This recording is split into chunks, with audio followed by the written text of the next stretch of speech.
When I tell people that I am a monarchist and yet criticize the monarchy, a lot of people tell me that I am actually not. That is really dumb, in my opinion, right? It's like saying you believe in democracy and you criticize people who are in the position of power, representing the democracy, and they act not in accordance with the principles of democracy. It is the same thing for me with the monarchy. It has nothing to do whether I like or not like the queen or the monarch. The monarchy is an institution, and I believe in the principles of that institution, that they are politically unbiased. They are represents the best interests of the people without an agenda. That they act honorably. Now, the monarchy, unlike prime ministers or presidents, you can't vote them out. This is why they're held to much higher standards of conduct, because precisely they're supposed to be in that job for life. It's just like the Pope kind of thing. Now, what very few people know is that actually a monarch can be removed from the throne if the monarch's acts, whether criminal or civil, go against the best interests of the state and its people. Why am I saying this? Because the monarch, before, like they have gotten away with a lot of stuff, but they were found out, they were exposed, and nothing happened. So it's like when you're in an abusive relationship, and your abuse starts small, like they push you, they have to, because they have to break you. And it ends up in three ways. Either the abusive person dies because the abused individual fights back, or the abused individual dies because of the injuries, or the abused individual leaves. Sometimes they might end up in jail.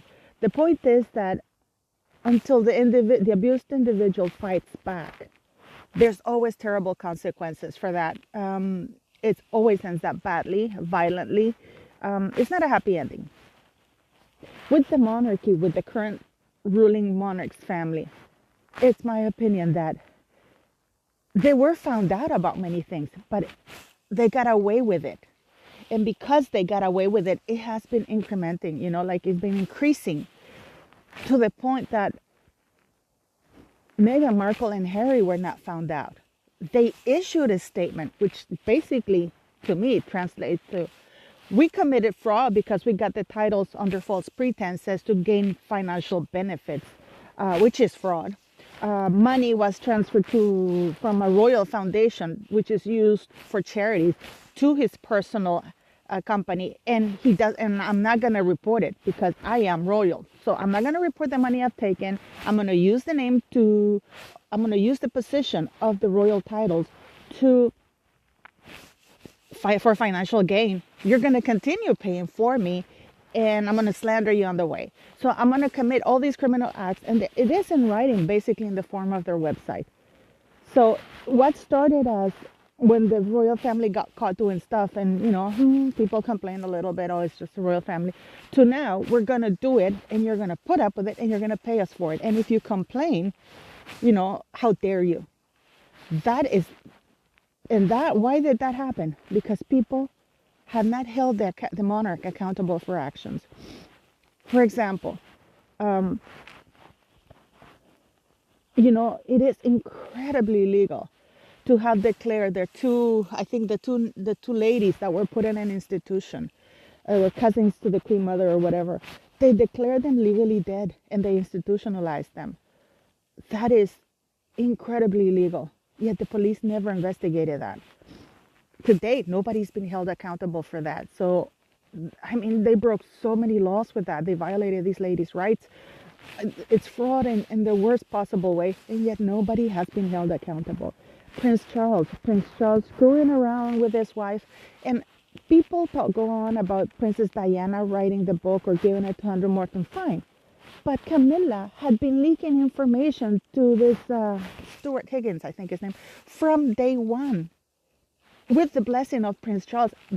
Even before Princess Diana, Lady Diana married Charles, she had been leaking information to stabilize Princess Diana. This is all. And she met at least once or twice a week when it really became important for her to tell him stuff with the guy. And let's not forget that Prince Charles, a year before Princess Diana gave her Panorama interview, he went on live television as well and did an interview where he admits to cheating when he believed his marriage had become broken down. When was that? When he was in the honeymoon writing to his mistress with his young wife? Where was that? His emotional and mental abuse that Princess Diana was subjected by Charles and Camilla is beyond the pale. By today's standards, they wouldn't be able to get away with it. Prince Charles has been quietly, but very steadily maneuvering in Parliament to get all sorts of financial benefits. The 2011 one, which basically the money from the Duchy of Cornwall no longer goes only to the Duke of Cornwall, it goes to the heir to the throne. The Freedom of Information Act, which was completely reformed to cover up for Prince Charles' letters of support to the very known pedophiles, the worst pedophiles in UK history, modern UK history. So Prince Andrew, with these people that now we know that Kevin Spacey, Epstein or whoever had been going on, sorry, the sun is bothering me, had been coming into the castle, free access. The Duchess of York, I mean, this is incredible. This woman was caught on tape trafficking her influence to people for money, and she's still free, and she's now back in the fold. Right now she wrote a book or whatever, and she's of course advertising it not as Sarah Ferguson but as a Duchess of York. These are the few things that people have been exposed, and now we have Harry and Meghan Markle, who actually feel entitled to commit fraud to obtain more privileges, embezzle money, funds, and they get angry when they're questioned. They feel entitled, and they're angry that people are saying, no, that's enough. It's like when you're again, I go on about this, when you're in an abusive relationship and you're so used to hitting your victim that when the victim hits you back, however small the slap is, you are even angrier because how dare this person that been beating up, slandering, and hurting for so many years, how dare this person hit me back? This is at the stage we are right now in England, I believe, in the UK and the Commonwealth. Canada, we said no. But the UK people, I mean, to date, Harry and Meghan have not, the palace, nobody has stated who is paying for their security. The only statements that have been issued, as far as we know, is that they're no longer using Scotland Yard. But they're not saying who's paying for the security they have. Nobody's saying who's paying for the security. Again, Frogmore Cottage, it's very carefully worded how he put that in, how they said that he has covered for the expenses, but they don't give you the amount. Again, zero transparency. Now, if Meghan Markle wanted to use a surrogate, that's fine. But again, they should have been open about it, because that would disqualify their children from being in the line of succession. Whichever child is born through a surrogate is disqualified from the line of succession because of the laws. In my take, the only thing that Meghan Markle and Harry have against the royal family is if the royal family were complicit and covered up. If indeed Meghan Markle used a surrogate and the royal family found out about it and they kept quiet, then they are complicit. And this is why they would be backing that. This is just these are all my opinions, by the way. But this is the only thing I can think of, because by them backing them up, it's a crime. It is fraud, because by law, any child not born of the mother, of the body of the mother, is not entitled to be in the line of succession or any titles. And if the royal family found out at some point that she did use a surrogate, and still covered up, and still the child is considered in the line of succession, that is huge fraud. Those are my views as to why they would be covering this up, and what Meghan Markle and Harry would have, because they're probably saying, well, you went along with it. Which that would be the case, because the right thing to do for the royal family would have been, we love the little boy, he's part of our family, but he cannot be in the line of succession. Why is that important? Because the line of succession implies huge privileges, and it represents an institution. So this is what I think, like, so far I think maybe this is why Prince William is correct. Royals should be held to a much higher standard, because they're harder to remove, but they can be removed. The Duke of Westminster, their family is truly British. Whereas the Windsor family, they changed their name from their German name.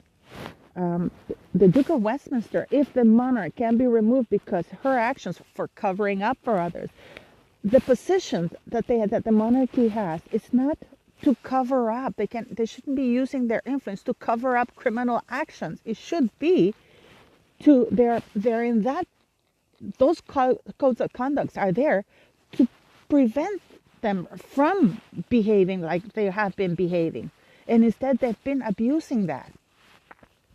It really, to me, it's heartbreaking, because all of this has been going on with the Queen's blessing, and I truly used to admire her. But the problem, one of the reasons why all these acts go against the state and the people, is because all of this criminal behavior represent badly against the state and the institution. It completely removes any sense of credibility. Nobody wants to do deals with criminals or people who commit fraud or who don't behave respectively.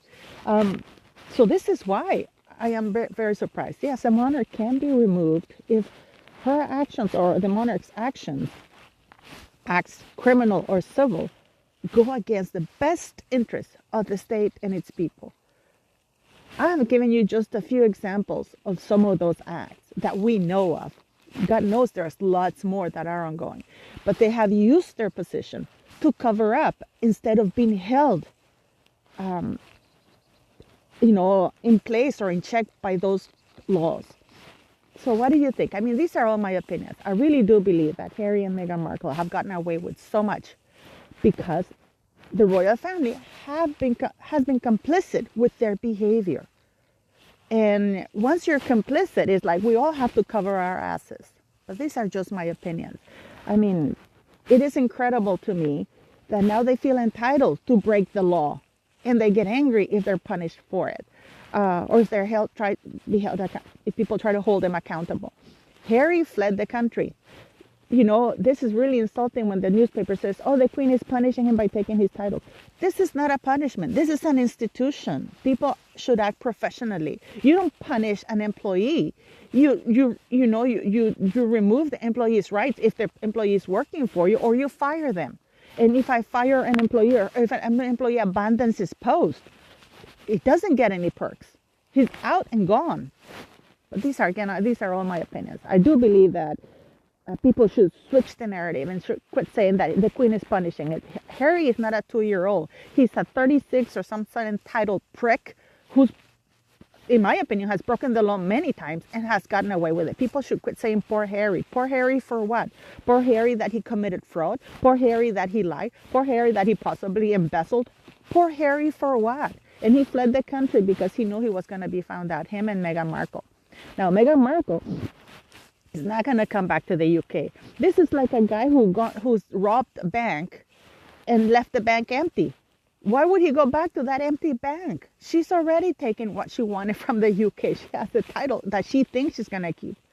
Unless the Queen, again, issues letters patent to state that only British citizens can hold and use royal titles. and that nobody could use royal titles for personal businesses. It has to be done. It really has to be done, and because the royal family, the current monarch, has let things progress too far now that its members are feeling like it is their right to break the law. It's not the right to break the law, and I think it's time for the UK to hit back. What do you think? Have a good day.